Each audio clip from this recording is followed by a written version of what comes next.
Muy buenas noches. Vamos a dar comienzo a esta mesa redonda de Private Equity and Venture Capital. A nombre de Rismatics les doy la más cordial bienvenida. Mi nombre es el doctor Gerardo Herrera Villanueva, soy el director de comunicación de Rismatics. Y para dar comienzo a nuestra mesa redonda, deseo simplemente dar una breve, muy breve semblanza de quién es Rismatics. Muchos de ustedes a lo mejor ya nos conocen, algunos de ustedes será la primera vez que están en contacto con Rismatics. Entonces, simplemente para dejar en claro quién es Rismatics y cuál es la intención de Rismatics junto con la Mexcap de organizar esta mesa redonda. Rismatics es un Financial Institute. Llevamos desarrollando talento desde el año 2005. Originalmente nació como Rismatics Financial Finance Institute y desde entonces hemos provisto de capacitación, cursos, talleres a más de 5,000 practitioners en la industria. Nuestras áreas de expertise cubren markets, trading, risk management, private equity, venture capital. Y una de las características, para aquellos que no nos conozcan, una de las características de Rismatics es conocimiento ready to use. Es por practitioners, directamente para los practitioners. Lo cual ha significado que nosotros hemos hecho el esfuerzo, y es una de las características por las que nos destacamos, de traer a México a los líderes, a los protagonistas, aquellos que están abriendo camino, abriendo brecha en terreno de las finanzas cuantitativas, de las finanzas corporativas. Gente como John Hall, como Nassim Taleb, como Emmanuel Derman, como Paul Wilmot, como Marco Avellaneda. Con orgullo y también con una gran satisfacción podemos decir que Latinoamérica se ha convertido en destino frecuente de estas personalidades gracias a las actividades organizadas por Rismatics, lo cual nos permite decir con confianza y también con mucha humildad que nos hemos convertido, gracias a la comunidad financiera de México y Latinoamérica, en uno de los key players de la industria de capacitación y actualización financiera. Tenemos alianza con Finch Learning, somos parte de la Futures Industry Association y también de la Federación Internacional de Administración de Fondos de Pensiones, lo cual nos permitió hace unos años contar con el favor, la confianza de las autoridades mexicanas que nos han confiado la certificación en derivados. La CONSAR nos confió esta labor tan importante, la certificación de derivados para las AFORES, y para Rismatics les puedo asegurar, esto es un orgullo y un deber que tratamos de cumplir día a día, semana a semana en nuestros cursos y capacitación. En colaboración con la Mexcap, que es lo que nos lleva al evento del día de hoy, hemos iniciado el ala publicadora de Rismatics. Hemos publicado ya uno de los libros, Cómo comprar una empresa exitosa, cuyo autor nos acompañará hoy en la mesa redonda. Y próximamente también lanzaremos otro en colaboración con la Mexcap. Nuestras actividades no se han restringido a México. Hemos llevado la capacitación y la actualización a la región, a Chile, a Colombia, a Panamá, y pronto, previsiblemente, estaremos también en Brasil, donde la necesidad de estos cursos de alto nivel, de la mano de los protagonistas, de los líderes, son igualmente importantes.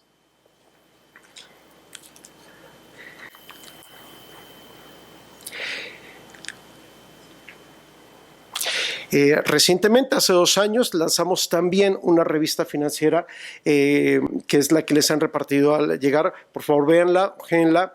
Nos han dicho que muchos de los artículos tienen nivel de journal y efectivamente es el nivel que nosotros manejamos en nuestros cursos, en nuestros contenidos y el que le ofrecemos a nuestros lectores.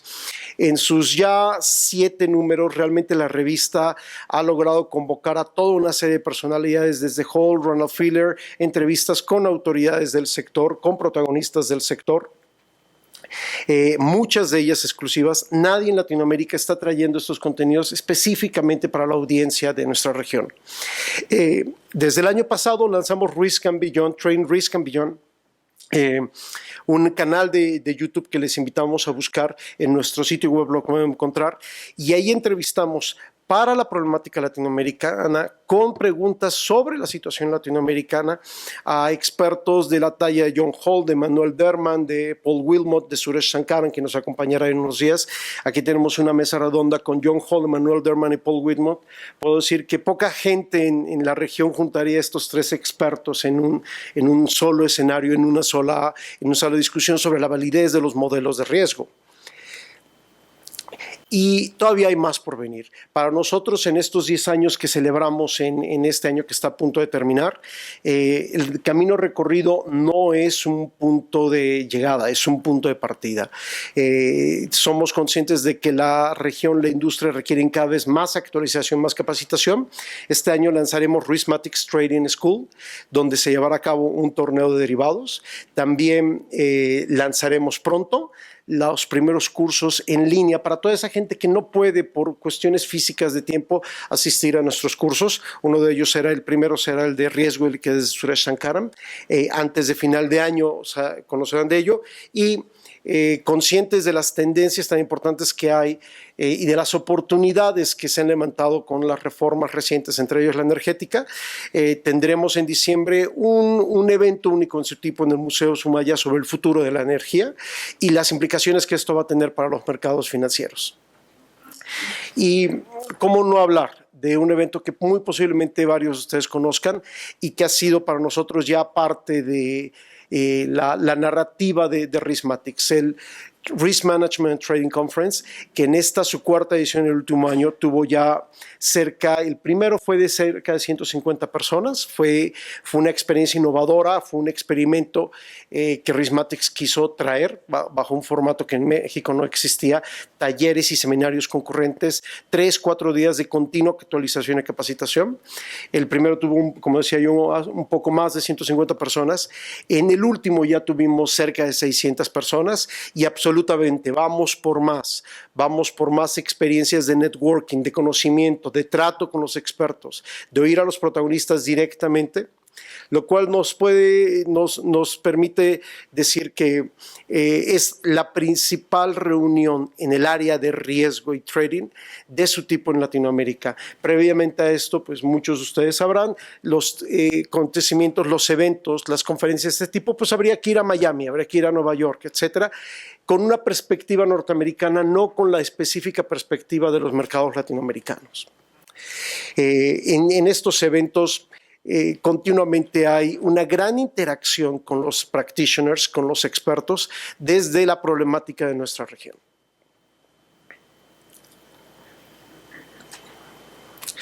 Y más recientemente, conscientes de que no es solo en las aulas, no solo en el Excel donde se tiene que aprender lo último y lo mejor en trading y administración de riesgos, Rismatics hizo el esfuerzo en colaboración con una de las universidades líderes en el país de abrir nuestro propio trading room, state of the art, uno de los mejores que hay en estos momentos en el país. Lo abrimos en febrero con capacidad para 40 personas. El feed de noticias es Thomson Reuters. Y este no es un trading room de simulación universitaria o de simulación financiera. Está conectado en línea a tiempo real con la Bolsa Mexicana, con Boespa, con los principales mercados, porque la gente que aquí se capacita necesita trabajar, practicar a tiempo real con los mercados y las cifras actuales, reales, no simuladas de los mercados financieros.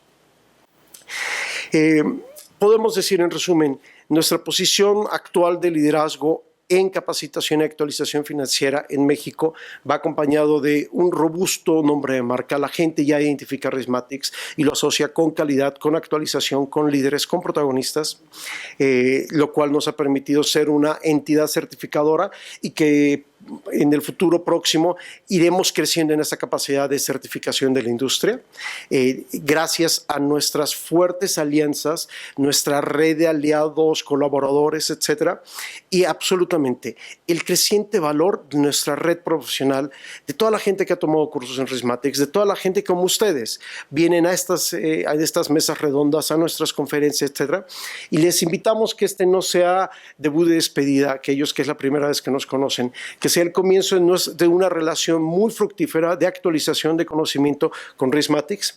Y por ello, conscientes de la importancia que el capital, el emprendedurismo, las nuevas empresas tienen en nuestro país, Rismatics ha entrado desde hace 2 años de lleno en todo el ecosistema de financiamiento y del ciclo de vida de las empresas nuevas. Recientemente, el día de ayer, terminamos nuestra última edición de Private Equity and Venture Capital, un curso muy específico a este respecto. Varios de los instructores nos acompañarán aquí en la mesa redonda. Les invito con la gente de Rismatics preguntar sobre nuestro Venture Capital Bootcamp, que será una semana intensiva de preparación, de formación sobre todo lo que implica el lanzamiento de nuevas empresas. Por eso le llamamos bootcamp, talleres, seminarios, sesiones prácticas, etcétera. Será en la tercera semana de noviembre. Nuestro lema y nuestra promesa hacia la comunidad financiera y hacia todos que participan con nosotros: the latest from the best. Nuestro compromiso es lo último de los mejores. Y es en esa perspectiva, es en ese espíritu que pasamos a proceder a la mesa redonda del día de hoy. Y antes que nada quiero presentar a quien moderará la mesa del día de hoy. Tenemos el gusto y el honor de contar con nosotros a uno de los principales comunicadores de negocios del país, Alonso Castellot, analista de temas de negocios con una trayectoria de 25 años en medios de comunicación, y quien desde 2004 conduce Red Empresarial, un programa que cumple ya 10 años al aire, lo cual 12 años al aire. Como empresario desde 1985 ha encabezado diversos proyectos en áreas de negocios y participado activamente en organismos empresariales y filantrópicos en México y Europa. Maestro en administración egresado de la Dublin Business School y Liverpool John Moore University con especialización en competitividad. Actualmente es socio de Intelis Regia, empresa dedicada al desarrollo de estrategias de gestión responsable y columnista de la revista Ganar Ganar.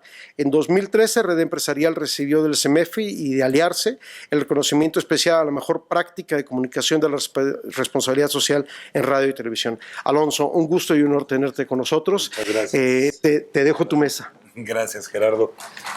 Gracias. Quisiera yo pedirle a quienes van a participar hoy, esta tarde, noche con nosotros, quisiera yo rogarles, por favor, fueran pasando de uno a uno.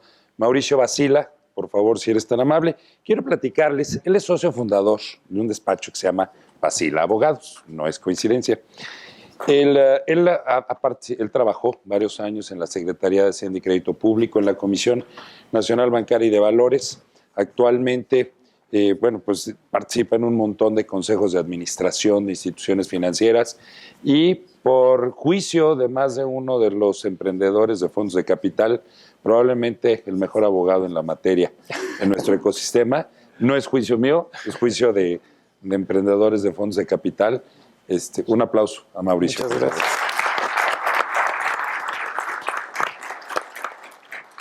Queremos pedirle también nos acompaña y está con nosotros. Él ha sido coautor, ha trabajado muy fuerte en 3 libros el tercero está a punto de publicarse junto con Amexcap sobre lo que está sucediendo en el ecosistema, y actualmente él es director general de Grupo Texas REIT, un grupo que está creciendo muy fuerte, un grupo que con su franquicia está bañando en todo el país. Él es socio fundador de Amexcap, es consejero en The Carmel Group y es consultor certificado por el Banco Interamericano de Desarrollo, miembro de los comités de inversión de New Growth Fund y de los fondos FICA 2 y FICA del sureste.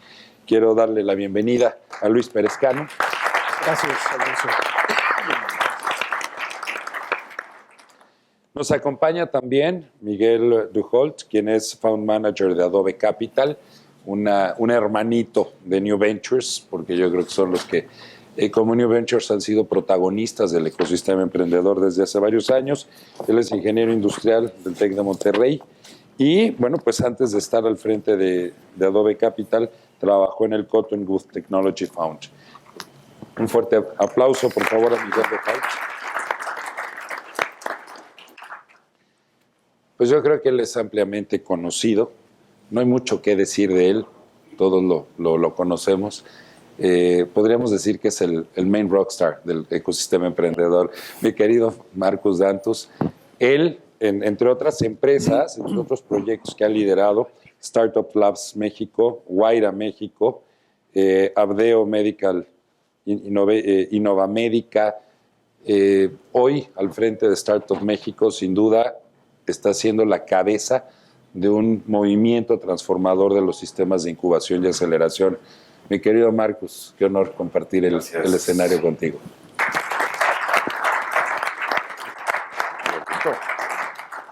Un hombre que ha sido crucial en toda la historia de los fondos de capital de nuestro país, sin duda alguna. Él pues llegó muchos años en el sector privado en HSBC, en donde llegó hasta director general de la Casa de Bolsa de HSBC. Y en los últimos años, ya dentro de la administración pública, al frente del Fondo de Fondos, institución que vale la pena comentar, porque además es un vehículo de NAF, Infosir, Bancomext y Banobras. Han comprometido ya $762 millones en 64 fondos de capital privado y capital emprendedor, con los que han promovido más de 460 empresas. Don Felipe Vila, todo un maestro en esta cancha. Y la dejamos al final porque ella es la consentida. Ella es directora general de Amexcap, pero ella es un caso especial porque no es común el que el ejecutivo de un organismo empresarial haya tenido un rol muy destacado en la industria. Ella es socia fundadora de Facial Design. Bueno, esa empresa no es fondo como tal, pero sí es consejera en Grupo DAPSA, asociada en el NAFTA Found. Ha sido directora de proyectos en Grupo Impulso. Participa en un montón de fondos y de proyectos. Es una larga lista que no viene en el currículum, pero eso sí se los platico yo, una emprendedora en serie también, y que, bueno, pues independientemente de eso, dentro de lo que hizo ella en su maestría en administración en la Universidad de Harvard, ha sido nominada para el Dean's List Academy Achievement Award, que es uno de los reconocimientos a los estudiantes más destacados dentro de Harvard. María Ariza. Gracias.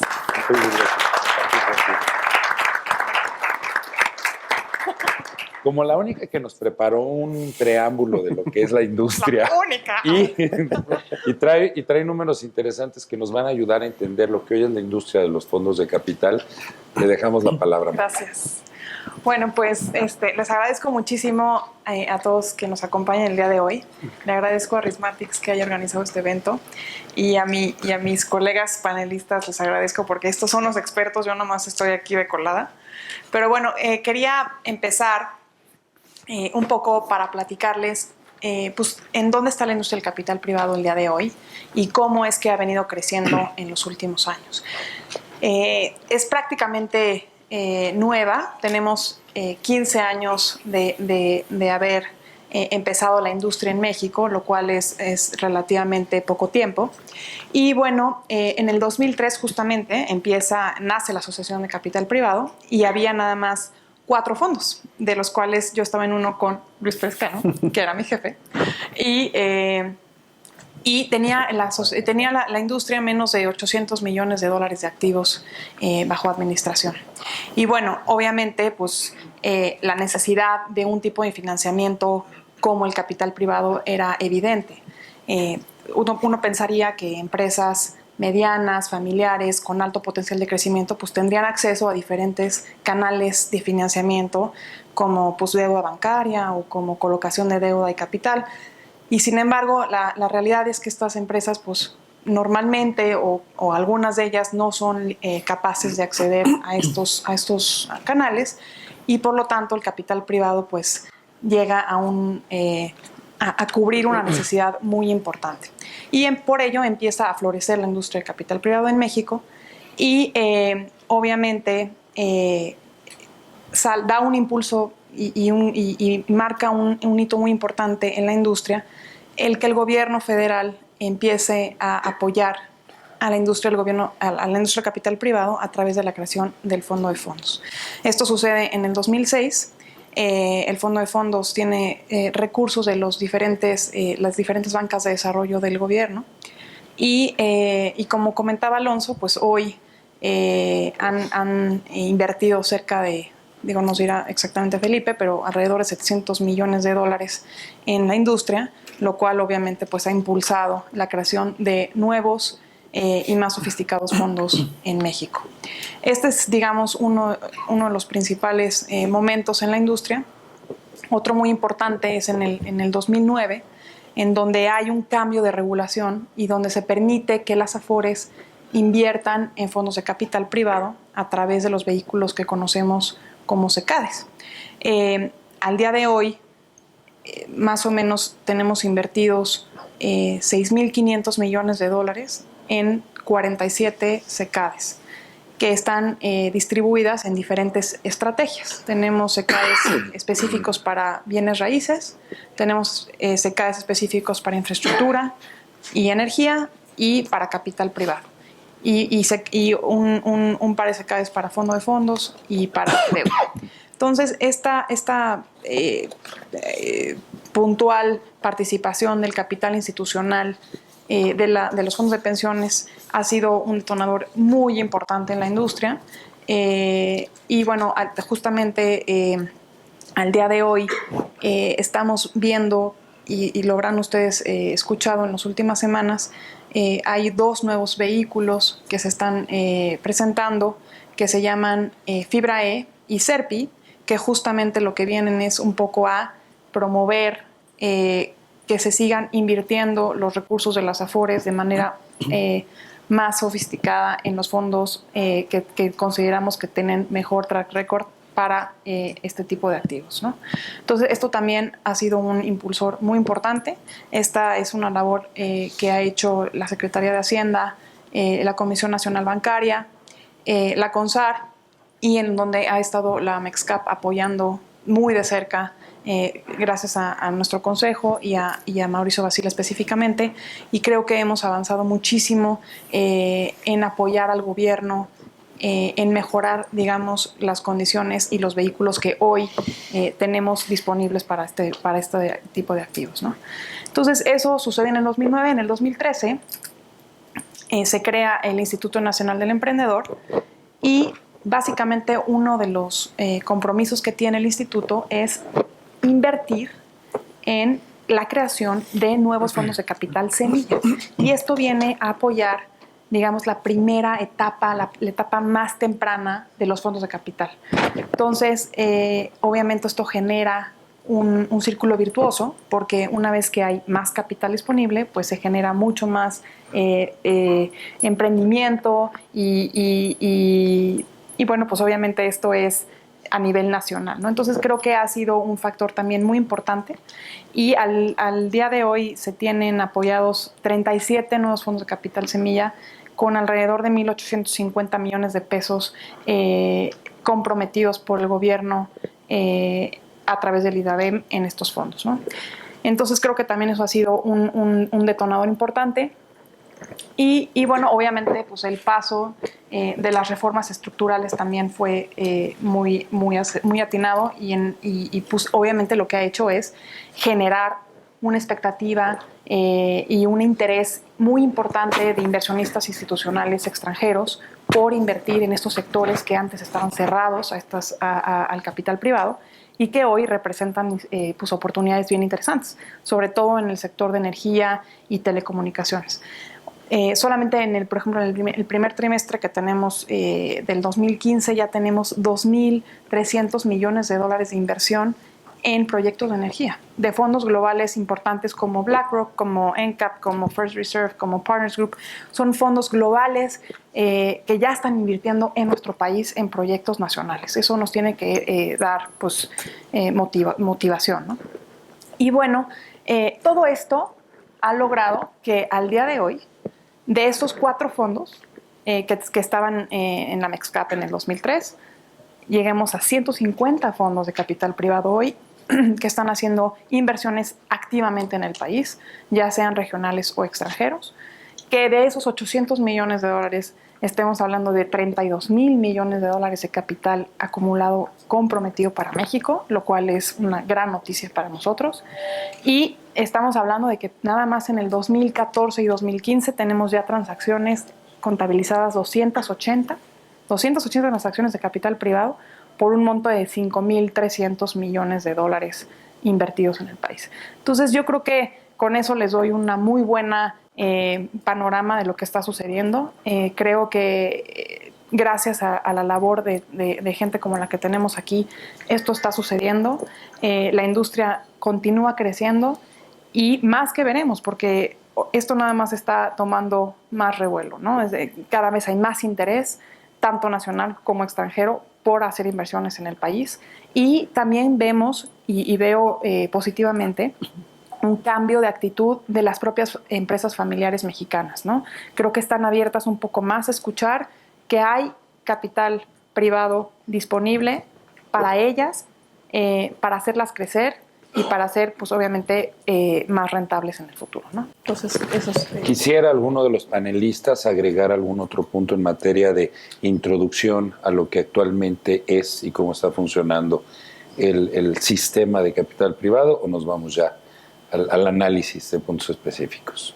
Pues no nos dejó nada. Lo dijo todo y muy bien. ¿No? Bueno, pues ya lo dijo María. Los aburrí. Lo dijo María. No, lo dijo muy bien.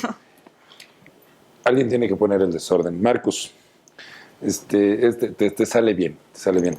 ¿Cómo, para iniciar con el análisis, tú estás en un espacio de formación de emprendedores, tú estás en un espacio donde estás viendo el éxito o fracaso que puede significar el capital emprendedor para que una empresa despegue. Lo viviste en Guaira, en carne propia, podemos decirlo.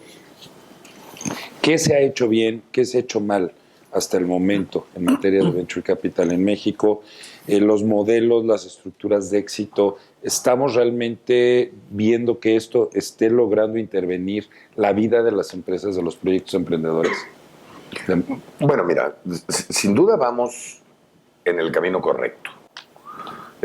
No estamos todavía en un momento en el que yo te diga, bueno, México es uno de los grandes inversionistas en empresas nuevas, pero estamos mucho mejor que hace unos años. Hay todavía muchos inhibidores en México de la inversión en etapas tempranas en empresas. El primer inhibidor es la aversión al riesgo, ¿no? Mucho del capital que se invierte en cosas un poquito más seguras, como no sé, bienes inmuebles o cosas de ese tipo, pero ya está empezando a cambiar un poco la cultura a invertir en empresas que se están creando.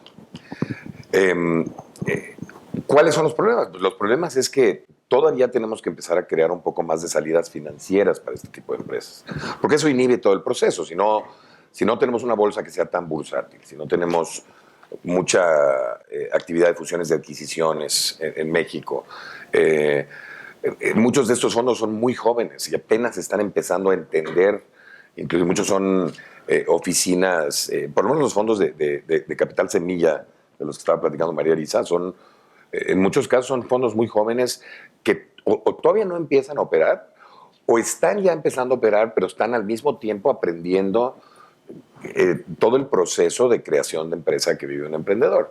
Entonces, todavía hay una desalineación en etapas tempranas para invertir, pero cada vez más se ven más inversiones, cada vez más se ve una cultura de los estudiantes. Hace 20 años, cuando yo me gradué de la universidad, pues, todos queríamos ser gerentes de Procter & Gamble, ¿no? Ahora los chavos ya están buscando crear sus propias empresas, ya hay opciones para conseguir financiamiento, ya hay fondos a quien dirigirse. O sea, creo que ahí vamos, pero todavía hay algunos inhibidores. Otro inhibidor muy importante es la intolerancia al fracaso, ¿no? En México todavía escondemos los fracasos. En otras partes del mundo, por ejemplo en Silicon Valley, cuando alguien fracasa en una empresa, se considera como un parche de honor y presume el fracaso. Y de hecho una persona que busca una empresa que ya haya tenido, o un emprendedor que ya haya tenido algunos fracasos, porque eso automáticamente te habla de que tienes experiencia, de que ya viviste una serie de situaciones que te van a ayudar en la siguiente, ¿no? En México todavía no aceptamos, por ejemplo, eso. De nuevo, siento que hay algunos inhibidores, pero siento que vamos en muy buen camino. Miguel, Luis. Bueno. No, para complementar, estoy totalmente de acuerdo con lo que dice Marcus. Los números están, creo que el 2014-2013 se hicieron 150 operaciones en capital de riesgo, ¿no? O sea, venture capital, y era todo lo que se ha hecho en los últimos 12 años. Exacto. Entonces eso te dice algo importante. Yo coincido, yo creo que en la parte, o sea, todavía hace falta más fondos de capital semilla. Y solo para darles un dato que calculé hace 2 años, cuando estaba, más de 3 años, cuando estaba en otro fondo. Estados Unidos, o sea, si comparas lo que invierten a nivel federal Estados Unidos en investigación y desarrollo, por cada dólar invertido ahí hay como como $45 de venture capital siguiendo esa investigación y desarrollo, ¿no? En California son 65, Estados Unidos en general 45, en California son 65, 66, o sea, es un mercado muy competitivo, y en México son 10 centavos por cada dólar invertido en investigación. Obviamente tenemos un sector de investigación y desarrollo mucho más pequeño, pero quiere decir que todavía hay un espacio interesante para fondos que estén enfocados en capital. Nuestra investigación y desarrollo es mucho más pequeño, pero el del capital todavía mucho menor. Exacto, o sea, si lo comparas a nivel no dinero como del PIB, sino dinero invertido en investigación y desarrollo, todavía hay, creo yo, que estos fondos, inclusive oficinas de transferencia de tecnología, que saquen más empresas early stage y que lleguen todavía emprendedores mucho más preparados. Creo que a los fondos que estamos más en etapas tempranas, el reto no es tanto el volumen, sino la calidad de los emprendedores, y creo que hay una diferencia abismal de hace 5 años, pero creo que es donde tenemos que trabajar. ¿Sería ese el reto más importante que tienen los fondos, el venture capital en este momento? Pues hay muchos. Yo creo que ¿Cuáles serían los retos más importantes? Yo creo que uno es el tema de la salida. O sea, crear casos de éxito pues hace que mucho más emprendedores quieran emprender, y sobre todo emprendedores pues, con mucho más talento, mucho mejores habilidades, ¿no? Creo que el tema que dice Marcus es importante. Antes no había... Pues antes, creo que la situación antes, la gente estaba en su trabajo y pues tenía un crecimiento como de alguna manera asegurado, y hoy por hoy ya no pasa así. Nosotros en el fondo vemos cada vez emprendedores que vienen de bancos de inversión o de puestos ejecutivos en Procter o Unilever que deciden emprender, y eso es algo muy bueno, ¿no? Y yo creo que eso en cuanto no se veía, y es una de las cosas que hay que ponerle mucho foco, ¿no? Luis, Alonso, perdón. ¿me ¿Me permitirás matizar? No, naturalmente. Yo quisiera matizar un poquito los comentarios. En principio estoy de acuerdo con ellos. Nomás quisiera matizarlos en el sentido de que el desarrollo de las cosas muchas veces empieza por lo que es, si no más fácil, cuando menos riesgoso, ¿no? El mercado público de capitales en México es muy viejo, más viejo que yo, imagínense. Entonces es bastante, tiene 120, 125 años la bolsa de valores, y si no, aquí afuera debe haber información con los datos exactos. Pues nomás de los pizarrones que están saliendo de aquí. El capital privado, por otra parte, después de este experimento que se hizo, que me pareció un poco regulado, de las sociedades de inversión de capital, las CINCAs, el capital privado, como lo conocemos ahorita, empezó en el 96, 97, tenemos registros, mis accionistas empezaron a invertir por esas fechas en capital privado. El capital emprendedor, como la traducción oficial que usamos de Venture Capital, empezó en el año 2005-2006, y el Seed Capital con apoyos empezó en el 2012-2013. Entonces, si la industria de capital privado es una industria infantil todavía, y que aunque los números que nos dio María son impresionantes por el dinamismo, yo creo que todavía la industria es demasiado pequeña para servir una economía del tamaño de la mexicana, ¿no? 5 millones de empresas, según datos de INEGI, 50,000 empresas que están preparadas y listas para recibir inversión de capital privado, según Bain. Entonces, pero aún así, tener 150 fondos es un logro inmenso, pero todavía pequeño. Pero si te vas al venture capital, al capital emprendedor, encuentras que el sistema todavía es más cerrado. Y ahí hay cosas que uno empieza a no explicarse. La gente que hace emprendimiento, y Marcos es un experto en eso, yo estoy aprendiendo como siempre, la gente que hace emprendimiento, por alguna razón, está más a favor de recibir socios desde muy temprano. Y la gente que hace, que tiene empresas que ya están consolidadas, que ya están en el mercado, que ya tienen productos, que ya han crecido y que son empresas familiares, muchas veces van a la segunda o tercera generación y no quieren recibir socios. Entonces aquí encuentro una dicotomía. Encuentro que los emprendedores están muy dispuestos a recibir socios, pero nuestro ecosistema de capital privado todavía no ha llegado ahí. Y los inversionistas es un poquito, vamos, más atrasados que él. Y el ecosistema quiere invertir en las empresas que llevan varias generaciones. Y el ecosistema quiere invertir porque es un poquito menos riesgoso. Cuando tienes una empresa que ya tiene activos, ya tiene una posición en el mercado y que tú sabes que una inyección de capital o lo lleva a expandirse geográficamente, o lo lleva a extenderse verticalmente, o lo lleva a comprar un competidor, o lo lleva a crecimiento orgánico, es un poquito menos riesgoso, aunque estemos en la parte más riesgosa del negocio, que es el equity, es un poquito menos riesgoso que entrar a una empresa donde tienes una idea, ya tiene un producto, pero muchas veces todavía no captura un mercado de producto, ¿no? Y esos, desde el análisis es más complicado, ¿no? Yo por eso evito hacerlo, porque como no lo sé hacer, lo evito hacerlo. Deben hacer un comentario de 3 segundos. Me pediste que ponga el desorden. No, adelante, me encanta. A mí se me hace realmente increíble. O sea, estoy totalmente de acuerdo. Nos falta tiempo para desarrollar esto. Silicon Valley empezó de hecho, el capital de riesgo empezó en Silicon Valley a finales de los 60 y digo, se tardó un tiempo en desarrollarse, por supuesto. Pero es tal la aversión al riesgo, y es un tema para discusiones que es posterior, pero es tal la aversión al riesgo en México que el capital de riesgo le cambiamos el nombre a capital emprendedor. Cuando la traducción literal es capital de riesgo. Es un capital de riesgo. Entonces, a mí eso... Yo se lo cambié, ahora. Y fue María. Pero se me hace increíble que no le llamemos como es. O sea, venture capital es un capital que aventuras, digamos, ¿no? Entonces, es lo mismo. Creo que ese tipo de cosas afectan muchísimo desde el inicio. Pero de nuevo siento, como dice Felipe bien, falta mucho tiempo y hay que desarrollarlo y va a faltar. Sí, nos estamos creando nubes enfrente de los ojos, en lugar de ver abiertamente las cosas como son y como deben de ser, para aprender a crecer en un mercado de esta naturaleza. ¿Qué otros aspectos, Luis? Le cambiamos capital de riesgo porque es pleonasmo. Capital ya implica riesgo y riesgo es riesgo sobre riesgo. El capital privado, que es la traducción de private equity, implica alto riesgo, ¿no? Es mucho más riesgo que toman los bancos para la empresa. Aventurado, esa sería buena idea. Luis. Yo, en fin, una tendencia que creo que vale la pena remarcar, reforzando lo que decía Marcus, es que el costo de iniciar una empresa ha caído dramáticamente. A principios de los 2000, hacer un startup te costaba $2 millones, ¿no?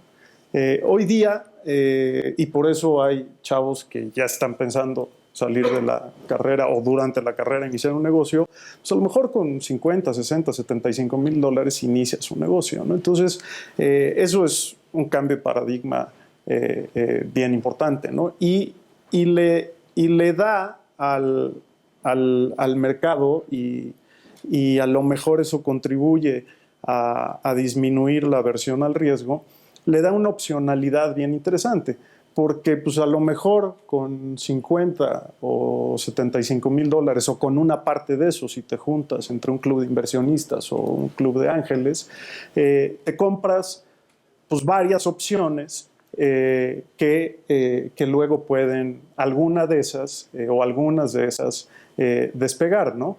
Sobre todo si están acompañadas por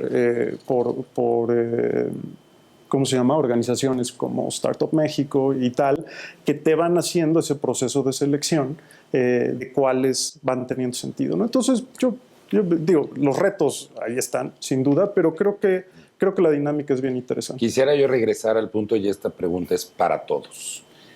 Y cada uno en su óptica, tú desde la perspectiva legal, ustedes en la perspectiva de los mismos fondos, como fondeador de los fondos, ¿cuáles son en estos momentos los principales retos?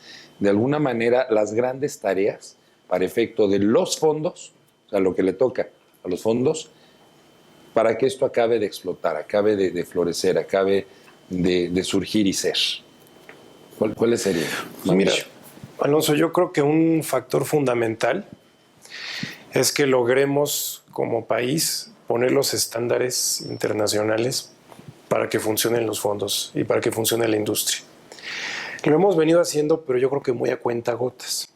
Digo, efectivamente yo coincido con lo que han dicho, en el sentido de que se ha ido desarrollando poco a poco y es una industria que la pirámide ha ido de arriba para abajo.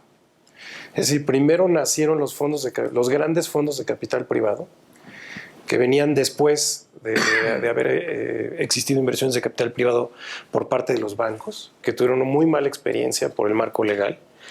Después se crearon los fondos de capital privado. En la MEXCAP no había otro tipo de fondos. Después vinieron los fondos de Venture Capital. Y ahora estamos viendo ya fondos de capital semilla, seed capital, o sea, hemos ido hacia abajo. Y también por el tema de riesgo, porque desde luego que el riesgo va disminuyendo hacia arriba, pero hacia abajo va aumentando. Y los cambios han sido pocos, pero han permitido grandes cosas. Un cambio que yo recuerdo fue la creación de la SAPI en el año de 2005. Realmente permitió que los fondos empezaran a invertir en participaciones minoritarias en las empresas y que no fueran mayoriteados como sufrieron los grandes inversionistas durante muchos años, y eso les dio confianza para dispersar mayores recursos y mayores inversiones. Y la verdad es que fue un cambio muy puntual, que no requería demasiada ciencia, y cuando se hizo explotó. Otro cambio fue cuando se creó el SECADE, que permitió que los fondos de pensiones invirtieran en el sector, como sucede en otros países, y explotaron las inversiones. Entonces, ahí vamos, es decir, y todavía nos falta mucho, es decir, por ejemplo, no necesitamos tener que tener un instrumento listado en bolsa para poder canalizar inversiones a las empresas como sucede en otros lugares. Y sin embargo, no hemos sido capaces todavía de modificar esa parte. Y otras más que podremos comentar. Pero yo creo que una parte muy importante es dar ese andamiaje, esa infraestructura legal que permita que la industria florezca. Entonces, hemos hecho los cambios, creo que los hemos hecho bien. Todo el tiempo estamos avanzando, es decir, nunca se ha detenido, pero yo creo que sí podríamos avanzar a una mayor velocidad. ¿Algún otro comentario al respecto de esos grandes retos, de lo que se tiene que lograr? Mira, hay retos muy puntuales. Por el lado de los fondos. Por el lado de los fondos, involucrar, en mi opinión, por ejemplo, pero no el lado de los fondos, el lado también de cosas que puede hacer el gobierno, que puede incentivar para que se creen más fondos, ¿no? Pero estoy de acuerdo, la SAPI fue un cambio fundamental, ¿eh? Sin las SAPIs no estaríamos ni siquiera hablando de creación de empresas pequeñas. Falta mucha comunicación de los programas. Fíjate que es muy chistoso. Yo que veo emprendedores y fondos todo el día, todos los fondos se quejan de que no hay proyectos y todos los proyectos se quejan de que no hay fondos.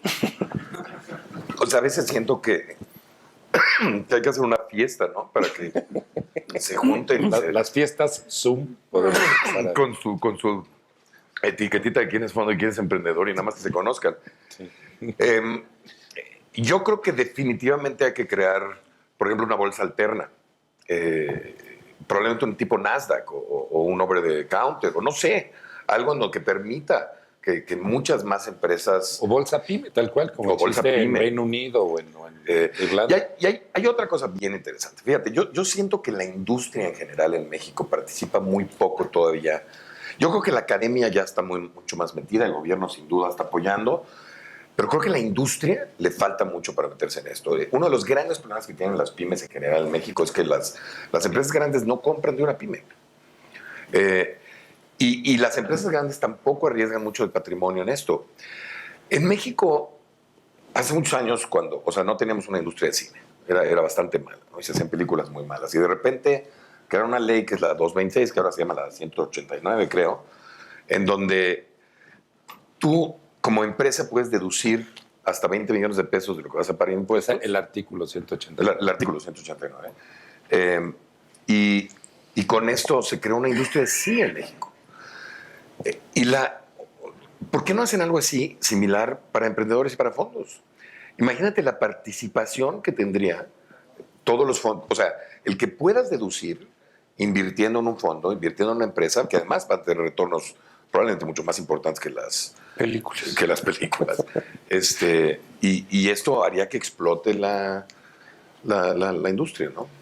Yo tengo una pregunta, o sea, porque dices que los proyectos se quejan de los fondos y los fondos de los proyectos, pero yo creo que si hay muchos proyectos, creo que el reto de los fondos es encontrar proyectos, hay ideas con mucho talento detrás. Y tú sabes, nosotros invertimos realmente en las personas, no en los negocios. Entonces, no es de que nos quejemos, pero lo que es difícil encontrar, y hay que ser muy proactivos haciéndolo, es encontrar el talento, buenos emprendedores, no nada más las buenas ideas. Entonces yo creo que, por ejemplo, iniciativas pues como Startup México, como las aceleradoras, creo que las aceleradoras también se han ido profesionalizando. O sea, las que veíamos antes que eran meramente académicas, en donde estaba el profesor y decía cómo hacerla, de hecho se llamaban incubadoras.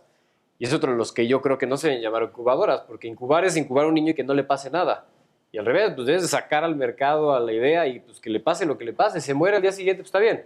Entonces, yo creo que para que haya más talento debemos de trabajar también desde esa parte, ¿no? O sea, con todo lo que acaban de decir, no es exclusivo. Pero yo creo que el talento se tiene que desarrollar, Miguel.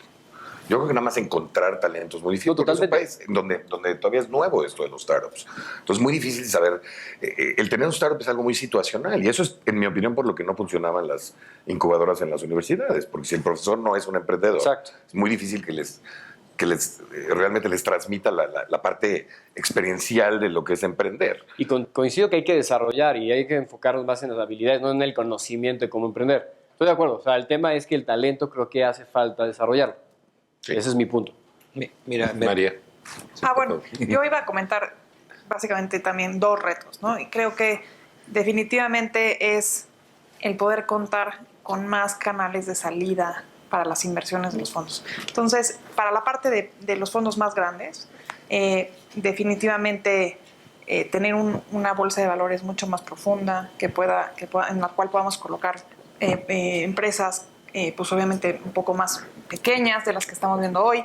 Eso obviamente va a impulsar a que empecemos a profundizar los casos de éxito y que mayor número de empresas familiares vean con mejores ojos el poder aceptar capital privado en sus áreas, ¿no? Eso es en la parte de bolsa para empresas más grandes.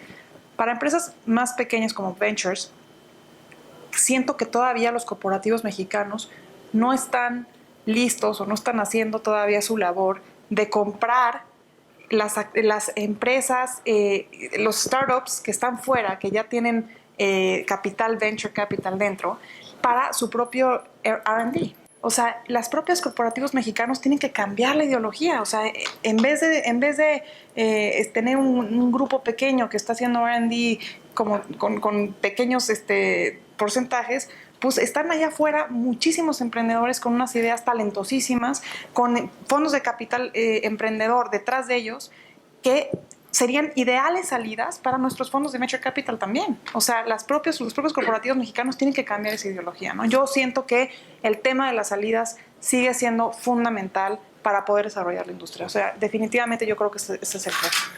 Aquí se me van a permitir que disienta de todos mis colegas, pero pongo más caos yo que Marcos, ¿no?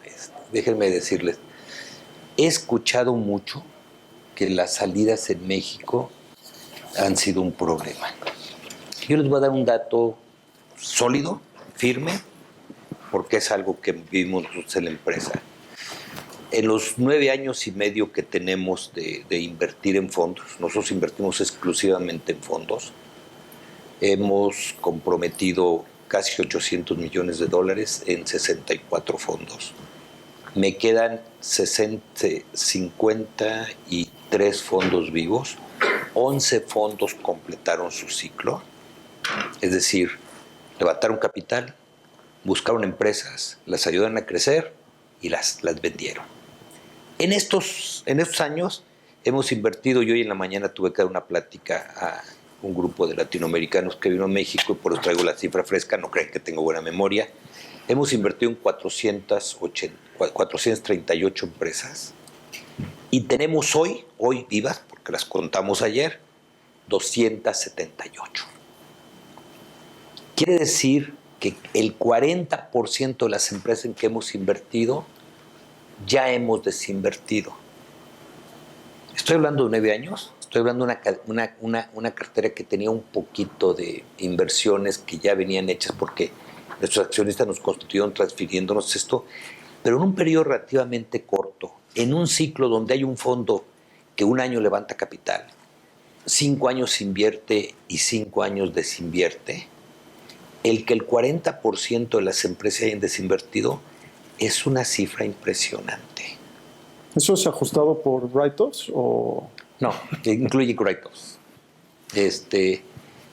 No puedo decir nombres porque tengo confidencialidad firmado y me podían crucificar mañana. Y aquí quisiera hacer un paréntesis.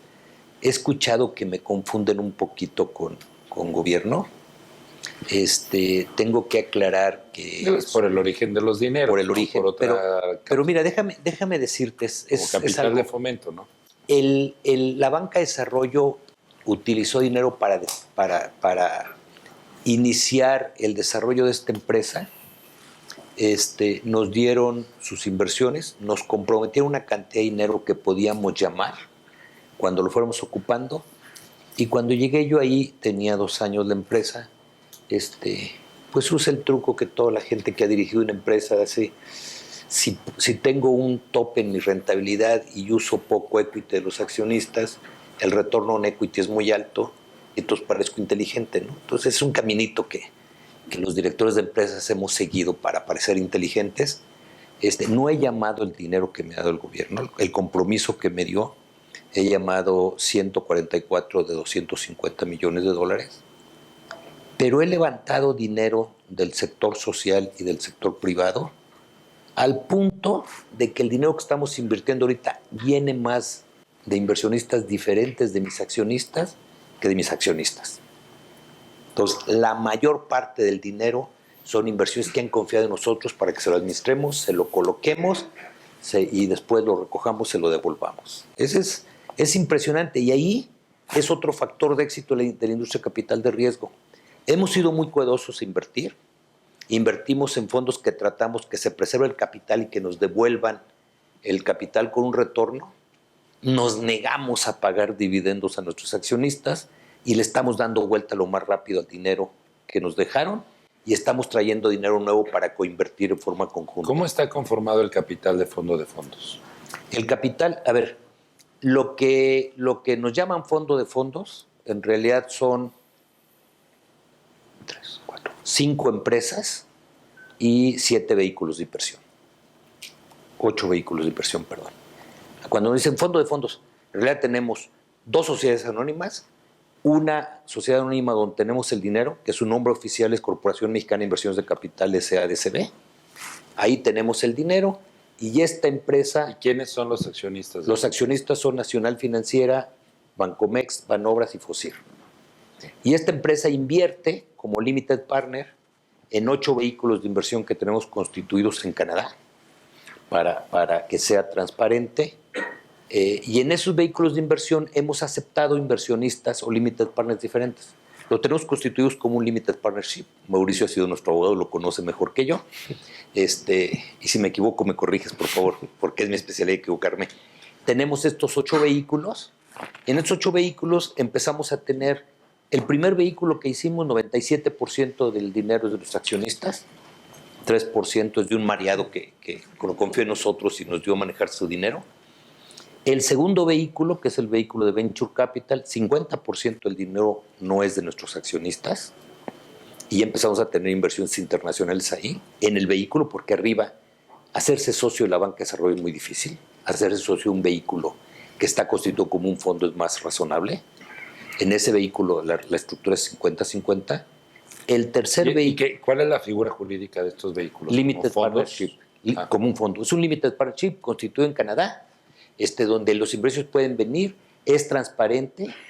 Nosotros el retorno que pasamos lo subimos a los inversionistas y cuando llega la corporación, como es una SADCB, es un mortal cualquiera con un miedo tremendo a la olita y pagamos los impuestos cuando nos corresponde, ¿no? En el momento, porque le tenemos poquito de respeto, ¿no? Pues todos, todos, como todos los del sector privado, ¿no? En el tercer vehículo que constituimos, que le llamamos Fondo de Fondos México II, ya fue de 400 millones, Y aquí el 80% proviene de un CECADE que levantamos. El fideicomiso que emitió, y nuestro abogado fue Mauricio, el fideicomiso que emitió el CECADE se convirtió en un limited partner de ese Limited Partnership Agreement. Una institución internacional puso otra parte, la Corporación Mexicana puso otra parte y la administración pusimos un clavito ahí para alinear los intereses, ¿no? Y después tenemos otros vehículos. Entonces, en esto hemos podido traer dinero, entonces es el paréntesis de lo que hacemos, ¿no? Nos da idea clara de lo que está sucediendo. Quisiera yo, para poder acabar de ver lo que está sucediendo en el ecosistema, soluciones como el crowdfunding. Finalmente, ¿cómo viene a convivir con los fondos de capital? ¿Qué nos está faltando incluso para poder tener también un marco jurídico en donde se puedan dar estas opciones de inversión y que finalmente vienen a ser piezas que nos faltan todavía en nuestro ecosistema? Hay vacíos, hay agujeros en la ley en donde todavía no podemos hacer las cosas abiertamente. Entonces, en lo que refiere al crowdfunding, ¿qué tan viable sería incluso integrar este tipo de modelos alternativos para poder fortalecer la dinámica del mercado de capital en México? Pues mira, déjame ser un poco claro ahí. Yo creo que el crowdfunding es un espejismo.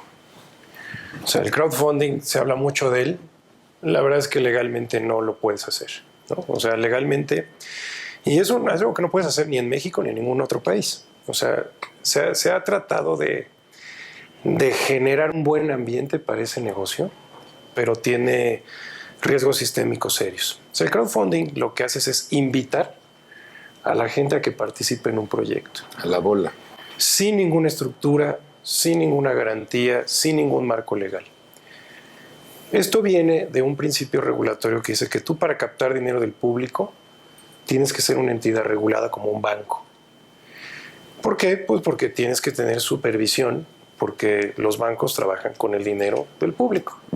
Y el crowdfunding es algo que se sale completamente de ese esquema. Entonces, ha habido muchos intentos, pero mientras no se resuelva regulatoriamente ese tema, pues la verdad es que no va a funcionar.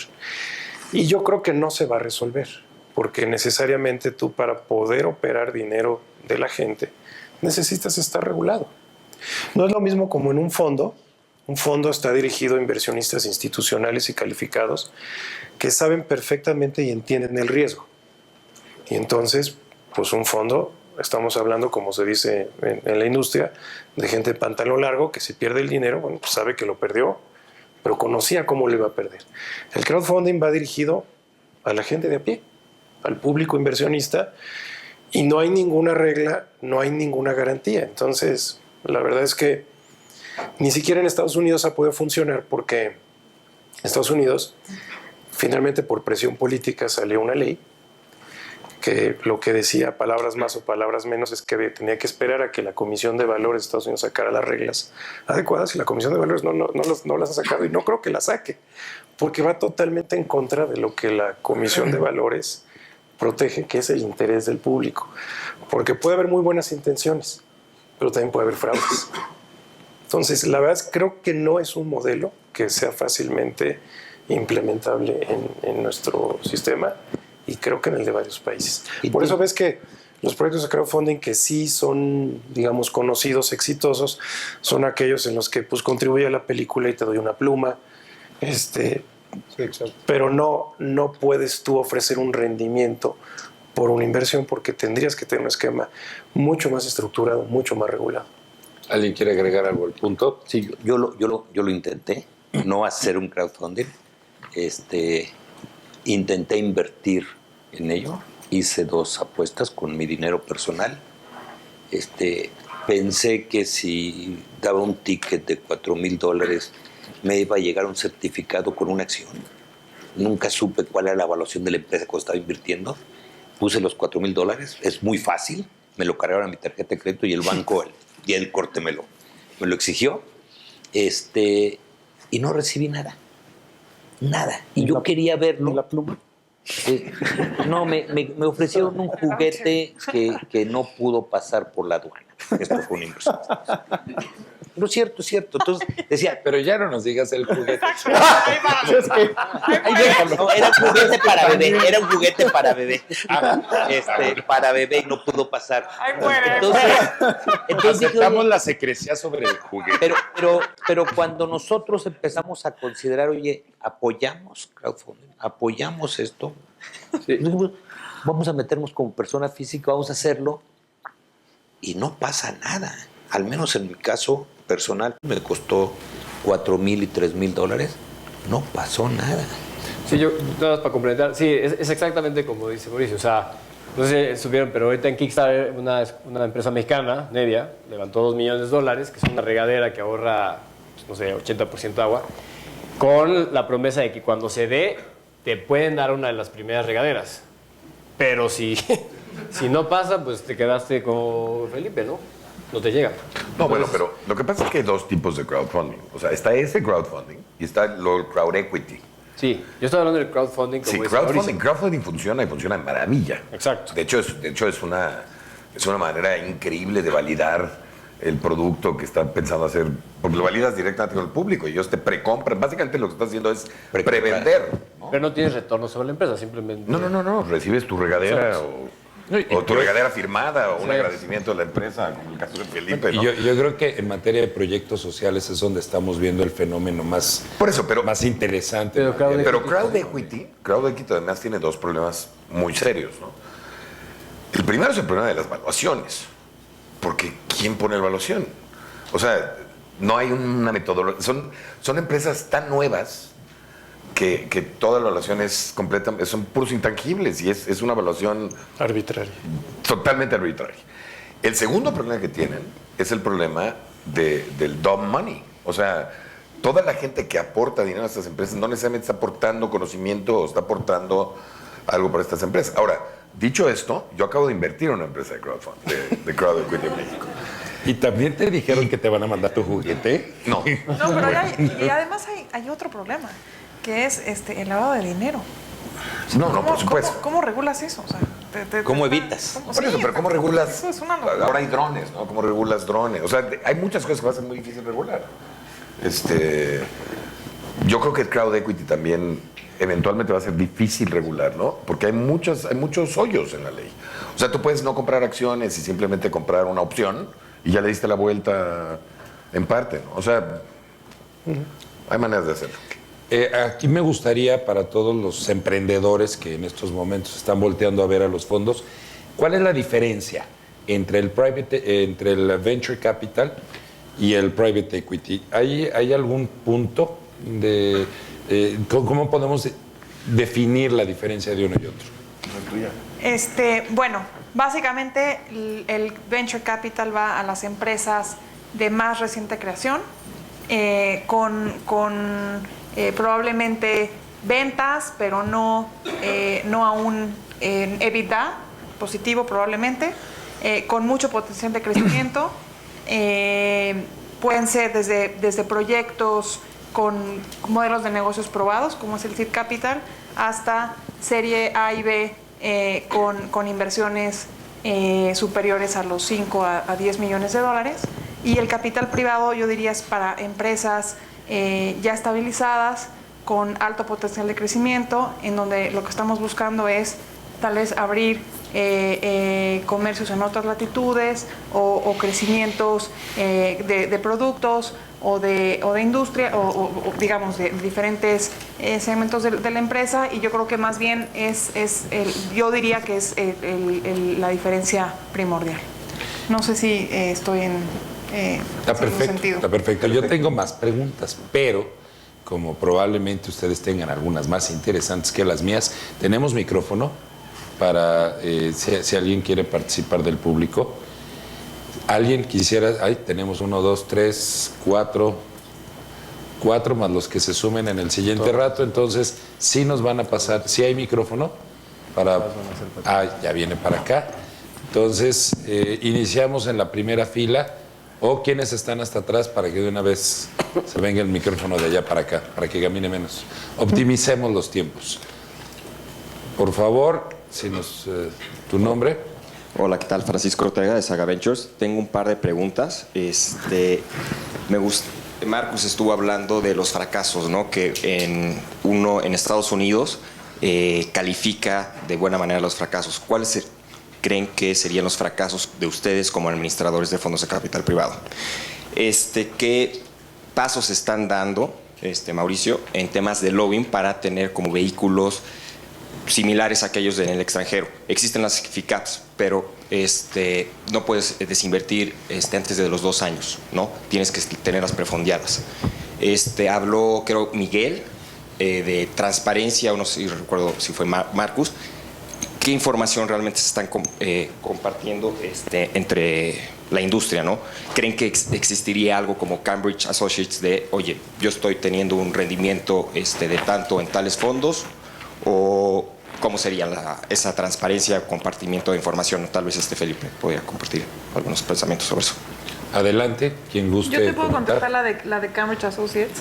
Justamente acabamos de firmar un acuerdo con ellos hace 2 semanas, en donde vamos a poder estudiar cuáles son los rendimientos que está dando la industria en México, y lo vamos a hacer directamente con ellos, porque ellos nos van a dar obviamente su sello de independiente, y esos son unos profesionales muy buenos para esto, y los fondos de capital privado van a directamente a enviar su información trimestral a Cambridge Associates, y Cambridge Associates junto con Amexcap van a sacar un informe sobre los rendimientos del asset class en México anualmente. Eso ya está. Déjame aumentar. Yo tengo los rendimientos que han dado 64 fondos en los que estoy invertidos. Parcial, total, completos y eso, pero tengo convenios de confidencialidad que no puedo dar esa información. Sin embargo, el pooling que hago de esos fondos... Pero estamos aquí en corto, ¿eh? Déjame decir, no sale. sin embargo, el pooling que hago de esos fondos me da un rendimiento a mí. Personas, no sé. Y mi rendimiento que yo he obtenido, puedo decirte que son rendimientos razonablemente buenos para los fondos de vintage, y para evitar que puedan identificar qué fondo me dio qué, agrupé los fondos en vintage quinquenales. Para los fondos 96-2001 obtuve 8.3% en dólares netos para nosotros de rendimiento. Recuerden que esos fondos brincaron la burbuja del internet, brincaron los bonos, la crisis de bonos brasileños que se pegó con la crisis de deuda rusa, y luego brincaron el 2009, 2008. El rendimiento comparado con otros ha sido muy bueno. Hicimos un ejercicio en donde supusimos que había un tracking perfecto de Nasdaq, Standard & Poor's y Dow Jones. Supusimos que no pagábamos comisiones de entrada y salida, y dijimos, ¿qué pasaría si hubiéramos mandado nuestro dinero a estos trackings en los montos que los mandamos, el día que los mandamos, y nos hubiéramos vendido ese tracking perfecto sin comisiones en los montos que recibimos? Parece que estoy abajo, que estoy subestimando mis rendimientos porque no pago, o sobreestimando porque no pago comisiones a los intermediarios financieros, pero tampoco supe, ni hice el ejercicio de qué dividendos pagaron esas empresas de los índices del tracking perfecto que supuse. Y claramente vencimos todos los mercados. Entonces, las inversiones que hicimos en los fondos fueron completamente superiores a lo que hemos tenido en esos mercados con esta metodología.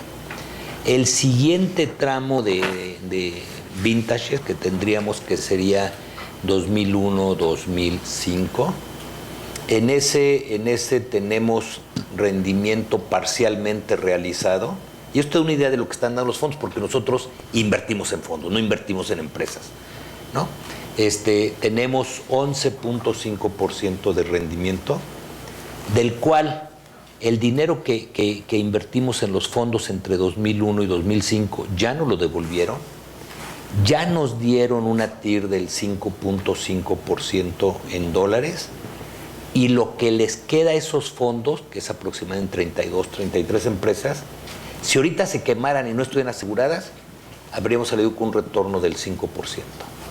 Y si el 30 de septiembre las hubiera vendido al fair market value que me dieron los fondos, hubiera realizado el 1 de octubre una TIR del 11,5% en dólares. Esto te da una idea de lo que tenemos, ¿no? Entonces, no puedes decirte el fondo A me dio y el fondo B con confidencialidad, pero sí puedes decirte lo que tenemos nosotros, ¿no? Nuestro siguiente grupo de vintages, 2006-2010, vamos caminando para tener un retorno por arriba de eso, ¿no? Y esto fueron pasando 3 curvas de aprendizaje. Primero, los fondos que invertimos, todos fueron primerizos. Todos. Los fondos internacionales que vinieron a invertir en América Latina y que pusimos dinero ahí, era la primera vez que invertían en México y en muchos países de América Latina. Eran fondos primerizos. Los fondos mexicanos, aunque la gente que hizo esos primeros fondos era muy competente, era la primera vez que hacían fondos. Era la primera vez que se enfrentaban a un ciclo completo. Eran fondos primerizos. Y el tercer curva de aprendizaje fue la nuestra. ¿Cómo discriminamos cuándo invertir con un fondo y cuándo no? ¿Qué variables tenemos que analizar? ¿Qué riesgos tenemos que percibir? ¿Cómo podemos contractualmente mitigar esos riesgos? Pues no lo sabíamos, no lo habíamos hecho antes, ¿no? Sí, habíamos trabajado en el sector financiero y habíamos hecho project finance, todo, pero no sabíamos hacerlo, ¿no? Entonces, con 3 curvas de aprendizaje, yo puedo decirte que los rendimientos que hemos tenido, que son los rendimientos de la industria, que representa aquí María, han sido poquito mejor que adecuados. Porque nuestro costo de oportunidad de lo que hemos sacado invirtiendo en otro tipo de instrumentos, en estas fechas, con la volatilidad que hemos tenido en algunos años, 2007, 2009, etcétera, hubiera sido menor. Por favor, el micrófono acá enfrente. Tenemos 1, 2, 3, 4 preguntas, si puede bajar el... Perdón, nada más para contestar la pregunta de... ¿Ya está disponible un fideicomiso distinto del FICAP, que es el fideicomiso de administración, que con base en ingresos pasivos es también transparente y no tiene los mismos requisitos del FICAP? Y con AmexCap sí estamos haciendo el lobbying para que eventualmente haya una figura que sea tal cual una limited partnership en México y no haya necesidad de tener vehículos distintos, ¿no? Nuestros ECADES fueron fondos pasivos, fideicomisos pasivos, ¿no? Los de fondo son fideicomisos de administración pasivos. Mi nombre es Fernando Obregón. ¿Sí se escucha? A ver, sí. Sí. Mi nombre es Fernando Obregón de Actinver. Déjenme comentarles. Primero los felicito porque los fondos privados, los private equity, han hecho una gran labor en el mercado. Yo les puedo decir que hay muchas empresas o varias empresas que han salido al público y que fueron promovidas por los private equity. Ahí tenemos gimnasios, cadenas de restaurantes, hoteles, mucho. Hay enorme variedad de empresas. No creo que una bolsa de valores deba tener el riesgo que ustedes en algún momento comentaron hace rato. Las bolsas de valores cuidan del inversionista y cuidan de los proyectos. Yo más bien creo que lo que hay que hacer es apuntalar a los venture capital y que los private equity se desarrollen mejor internamente. Sé que hay problema de liquidez para ellos salir. Sin embargo, una empresa madura tiene como opción ir a bolsa. No es verdad que no hay salida. Hay salida entre los mismos fondos y posteriormente al mercado de valores. Si no, imagínense lo que pasaría como ha sucedido con muchas otras empresas. Yo quisiera precisar 2 cosas. Uno, en las 5.331.000 empresas, microempresas, hacen el 9.8 del PIB nacional. Las pequeñas, que son 265.000, el 9.3. Y el otro 80.7% del PIB lo hacen las empresas grandes y medianas. Estoy hablando de cerca de 60.000 empresas. Solo tenemos en bolsa como capital, entre capital secades y fibras, 180 empresas. Tenemos un enorme mercado para desarrollar en la bolsa. Yo creo que será un error crear una bolsa específica para esto, sino apoyar a las empresas a que sigan capitalizándose. Finalmente, tengo aquí un comentario yo estoy de acuerdo con Mauricio, cuando comentó que era muy peligroso ir al público por el dinero que la bolsa tiene que cuidar al público. Estoy totalmente de acuerdo contigo, Mauricio, y los felicito a todos ustedes. Gracias. Déjame. Si quisiera yo nada más, para efecto de poder administrar los tiempos, ¿cuánto tiempo más tenemos ahorita para toda la noche? ¿Sí? 15 minutos. Bueno, entonces yo les pediría ahorita irnos un poquito más breves, nada más en las preguntas. Marcus, por favor. Me voy breve también en la respuesta. Hablaste sobre dos cosas. Primero hablaste de que en México sí hay salidas, y en efecto hay salidas. Lo cual son muy pocas las salidas. Estás hablando de 60,000 empresas medianas y grandes, que todas tendrían potencial de salir a bolsa, o podrían llegar a tenerlo. No necesariamente todas lo quieren hacer tampoco, ¿no? Y hay 180 empresas que han salido a bolsa. O sea, en México realmente, sí, por supuesto, hay muchas empresas que han salido a bolsa y recientemente se ha acelerado un poco el movimiento, pero siguen siendo muy pocas. Lo que yo te quiero decir es, quiero darte un dato, nada más un dato. En Estados Unidos, en los últimos 30 años, han invertido el 0.2% del Producto Interno Bruto de Estados Unidos, el 0.2%, o sea, la quinta parte de 1%, lo han invertido en Venture Capital. Hoy, obviamente con muchas más salidas financieras. Hoy, estas empresas generan el 21% del Producto Interno de Estados Unidos. O sea, el crecimiento para el país es de más de 100 veces cuando realmente permites que estas empresas crezcan, florezcan, que el público les invierta, que salgan a bolsa, que haya fusiones y adquisiciones, como comentaste. O sea, nosotros estamos muy por debajo de esto, ¿no? ¿Me das el derecho de réplica? Sí, nada más, si podemos ser breves porque hay más preguntas. Son culturas diferentes. En México tenemos un enorme problema, que ese es uno de los paradigmas que existen en bolsa, a Hacienda. El abrirse al público, el tener socios. El día que logremos la cultura de la formalidad y la cultura de no tenerle miedo a Hacienda, entonces sí estoy de acuerdo contigo. Hoy tenemos una cultura. Y fíjate que en ese punto yo también estoy de acuerdo. Bueno, pero ahí lo que necesitamos, lo que necesitamos es que Hacienda nos permita no tenerle miedo. Por favor, el micrófono, tercera fila. Una pregunta. María Arisa comentó de las empresas familiares y me gustaría que si nos pudieran decir qué porcentaje de las empresas que ustedes en las que apoyan son empresas familiares. Uno.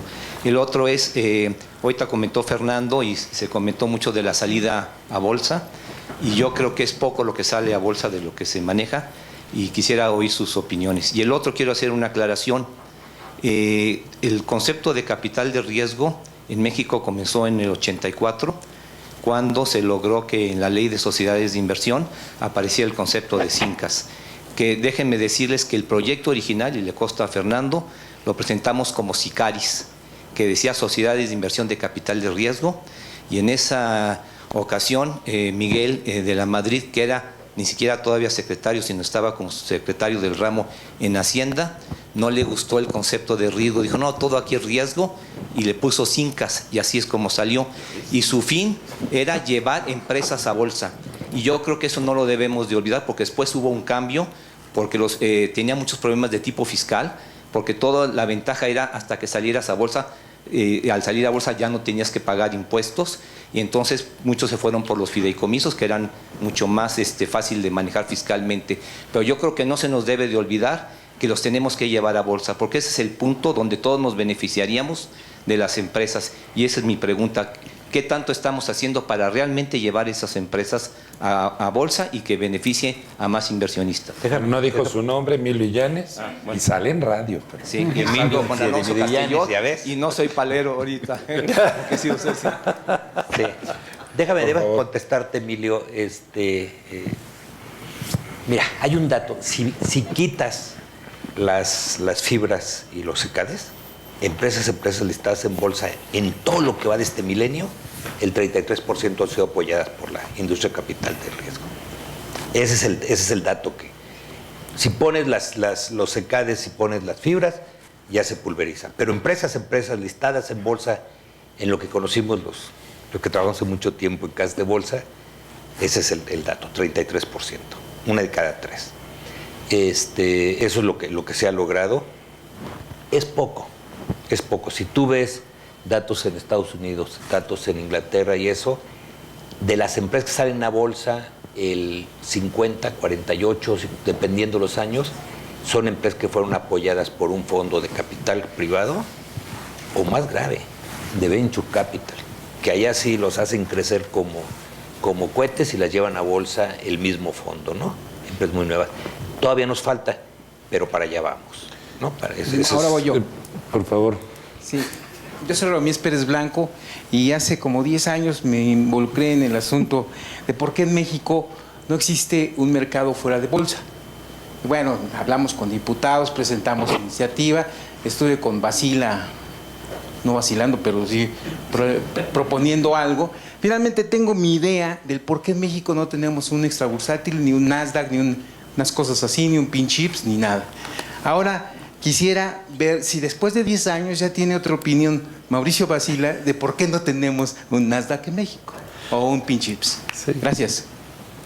Mira, realmente el problema que tenemos no es tanto de si el mercado está dentro de esta bolsa o está en una bolsa aparte. O sea, yo creo que sí se necesita un mercado alterno. Y la razón que se necesita un mercado alterno es porque el tamaño de las compañías que tendrían que salir a ese mercado es diferente. Es un tamaño de empresas mucho más pequeño que el que estamos viendo. Cuando yo estaba en la comisión, el valor de capitalización promedio de una empresa que hacía una IPO era de $1,000 millones. Creo que ya bajamos a $500 millones. Sigue siendo muy grande. En otros países, en Estados Unidos, el valor de un promedio de una empresa que la bolsa yo creo que es de 80. 60. Entonces, la verdad es que estamos muy lejos de eso. Pues tenemos un problema estructural en el mercado. El problema estructural es que este es un mercado con muy pocas casas de bolsa. Es muy concentrado. Hay 180 empresas porque son puras empresas grandotas. Entonces, necesitaríamos desarrollar varias cosas, pero entre otras, intermediarios, entre otras, condiciones especiales para ese mercado, y por eso hablamos de un mercado alterno, como el que tú mencionabas, el AIM de Londres, en donde participe otro tipo de inversionistas que acepten ese riesgo.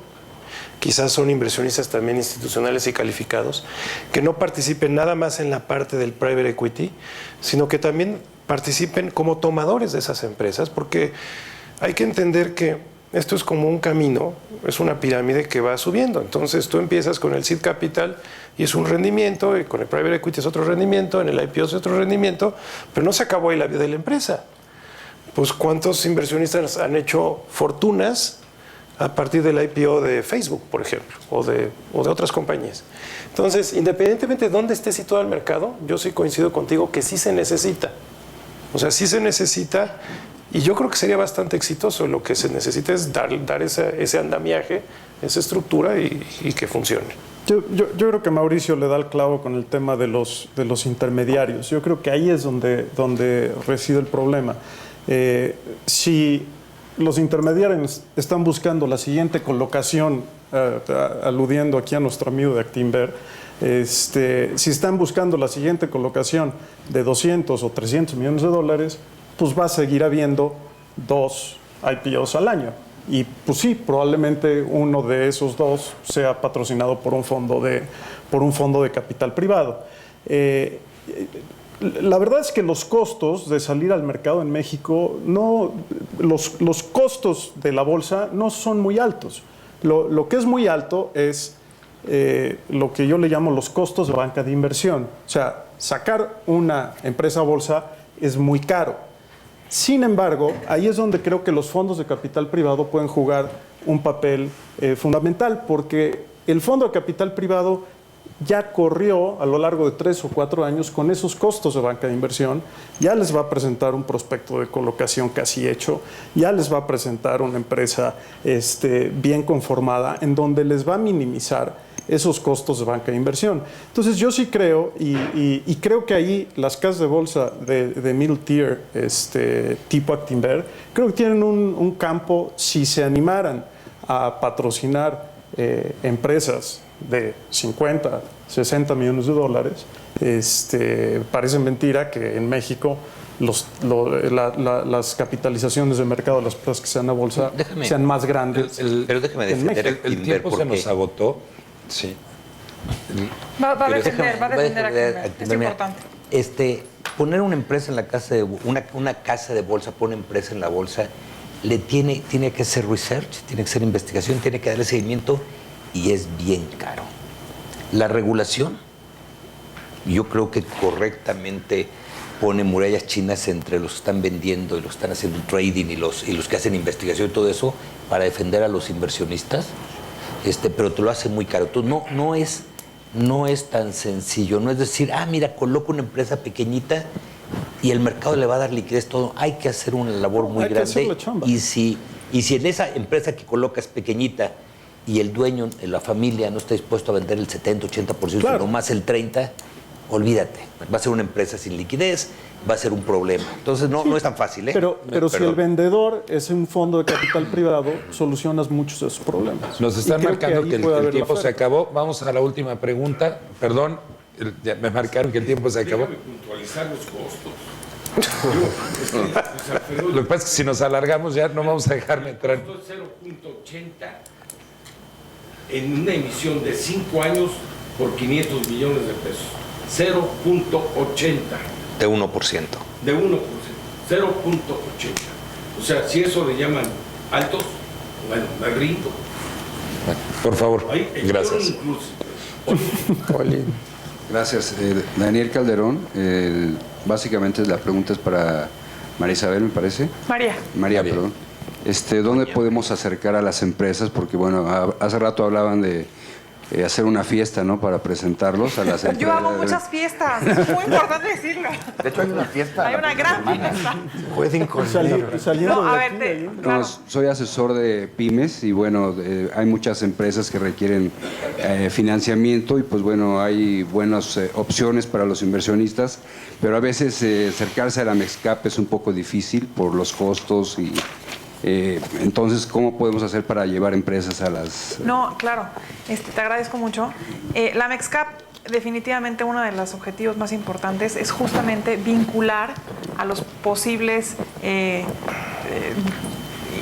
oportunidades de inversión con el capital. Entonces, para ello hacemos... tenemos como varias actividades, pero una importante es justamente las fiestas, que no las llamamos así, pero las llamamos conferencias. Y yo tengo 4 conferencias anuales a nivel internacional y a nivel nacional. Y además tengo conferencias a nivel estados, para que también al interior de la República todas las empresas también puedan conocer que existe esta alternativa de financiamiento para apoyar el crecimiento de las empresas. Entonces, definitivamente hay varias opciones a nivel nacional e internacional para poderte acercar a los fondos en las conferencias. E independientemente, si tú te acercas a la Mexcap, yo puedo perfectamente vincularte con el tipo de fondo por tipo de estrategia. O sea, tú ya sabes cuál es la oportunidad de inversión, la platicamos y yo te digo exactamente con qué fondo acercarte y cómo hacerlo. Creo que es la manera más fácil, porque si vas atacando a los fondos sin saber, es muy difícil, los fondos probablemente no te hagan caso. Creo que la Mexcap ayuda mucho justamente a hablar con el empresario y encaminarlo al fondo que tenga la estrategia adecuada. Y puedes visitar su página y ahí tiene una pequeña descripción de la estrategia del fondo, también. Inclusive la nuestra.